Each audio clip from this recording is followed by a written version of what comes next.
Take a look at the chemical equation for burning propane. You have propane reacting with oxygen to produce carbon dioxide and water.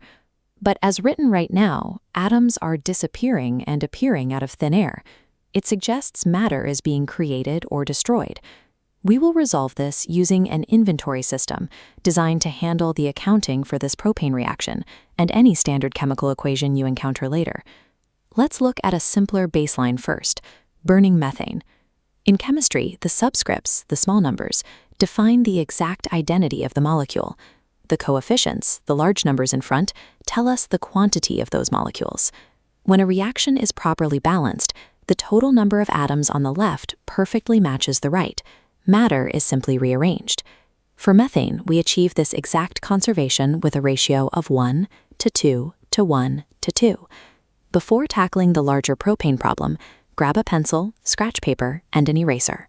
The eraser is mandatory. Balancing equations is a physical, trial-and-error process.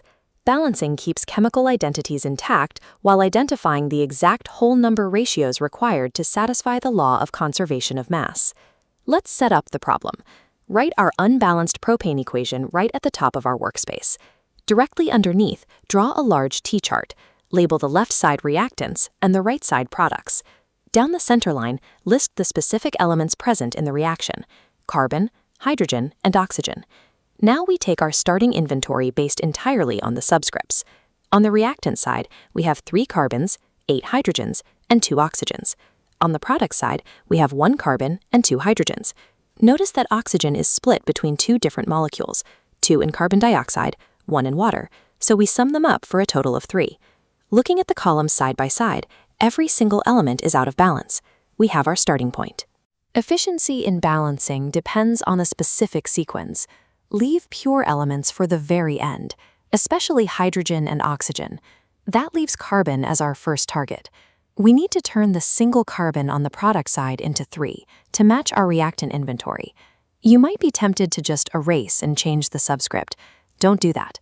Altering the small numbers changes the chemical identity of the substance. You can only add large coefficients to the front. Instead, we place a coefficient of 3 in front of the carbon dioxide molecule. That coefficient multiplies every atom inside the molecule. This is the ripple effect.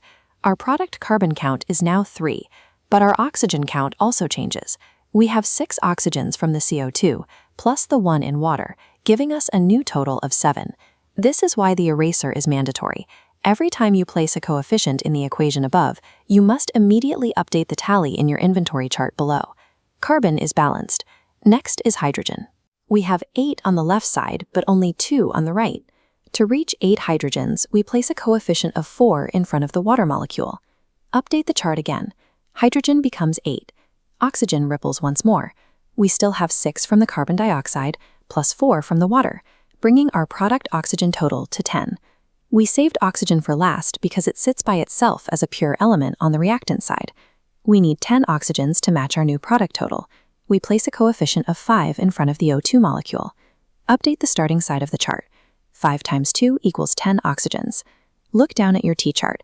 It should be covered in crossed-out numbers and revisions. That is exactly what systematic accounting looks like. Check the final totals across the columns. 3 carbons, 8 hydrogens, 10 oxygens. Everything matches. Our equation is complete. 1 propane molecule and 5 oxygen molecules react to yield 3 carbon dioxide molecules and 4 water molecules. This sequence scales to almost any standard chemical reaction. Set up your columns, update your totals after every change, and don't be afraid to use that eraser. If you want to practice this without the pencil shavings, the PhET Balancing Chemical Equations simulation is an excellent virtual workspace to test your new skills. The T-chart framework provides a clear path through complex reactions, reducing chemistry problems to a series of manageable inventory tasks.